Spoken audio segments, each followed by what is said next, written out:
ভয়ের আড্ডা। যারা এখানে আসবে তাদের সমাপ্তি হবে অন্ধকারে।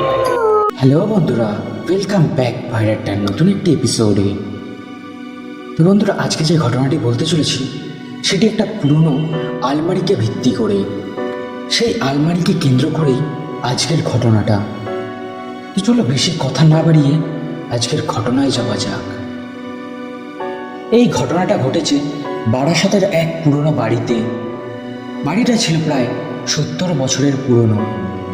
বাড়িতে টোটাল সদস্য ছিল 6 জন। তো বাড়িতে দাদু মারা যাওয়ার পর দাদুর ঘরগুলো প্রায় খালি পড়েছিল। একদিন বাড়ির ছোট ছেলে সুব্রত ঠিক করলো দাদুর ঘরগুলো পরিষ্কার করবে।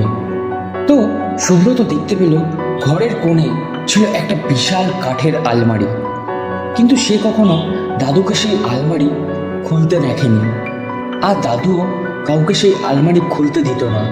আলমারির কালচে রং, জং ধরা হ্যান্ডেল আর দরজার ওপর খোদাই করা অদ্ভুত নকশা। সবাই বলতো ওই আলমারি কিন্তু খুলিস না, কিন্তু সুব্রত একটু কথার অমান্য ছিল। একদিন রাত তখন প্রায় 10:30, সবাই ঘুমিয়ে গেছে। সুব্রত একা দাদুর ঘরে ঢুকে আলমারির সামনে দাঁড়ালো।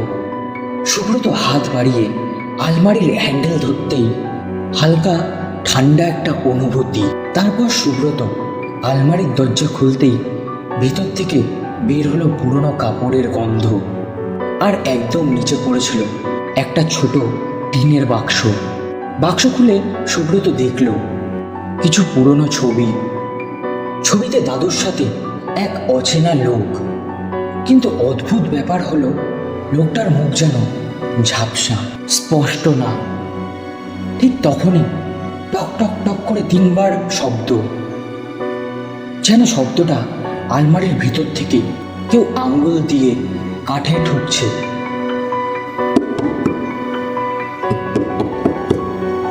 সুব্রত ভাবলো হয়তো ইঁদুর ফিদুর হবে হয়তো, কিন্তু না। তারপরে শব্দটা একেবারে স্পষ্ট। সুব্রত তখন বুক ধড়ফড় করছিল। সে তো দরজা খুলেই রেখেছে, তাহলে ভেতর থেকে কে বলছে খুলে দে। হঠাৎ আলমারির দরজা তখন নিজে নিজেই ধীরে ধীরে বন্ধ হতে শুরু করলো। সুব্রত ছুটে গিয়ে দরজা ঠেকালো, কিন্তু ভিতর থেকে যেন কেউ টানছে। তারপর দরজার ফাঁক দিয়ে সে দেখল অন্ধকারের মধ্যে দুটো স্থির চোখ তাকিয়ে আছে সুব্রতর দিকে। সুব্রত চিৎকার করে দরজা ছেড়ে দেয়। আলমারি আবার আগের মতো বন্ধ হয়ে যায়। সব চুপচাপ। পরদিন সকালে পরিবারের সবাই মিলে আলমারিটা পুরো খালি করে ফেলে, কিন্তু ভেতরে কাউকেই পাওয়া যায়নি। তো তারপরে আলমারিটাকে বিক্রি করে দেওয়া হয়। এখন আর তেমন কিছু ঘটে না। তো বন্ধুরা, এই ছিল আজকের ঘটনা। ঘটনাটি কেমন লাগলো তোমরা প্লিজ কমেন্ট করে জানিও। আর যদি ঘটনাটি ভালো লেগে থাকে তো লাইক, কমেন্ট, সাবস্ক্রাইব করতে ভুলো না। তো চলো আবার দেখা হবে নতুন একটি এপিসোডে। ততক্ষণের জন্য সুস্থ থেকো, ভালো থেকো।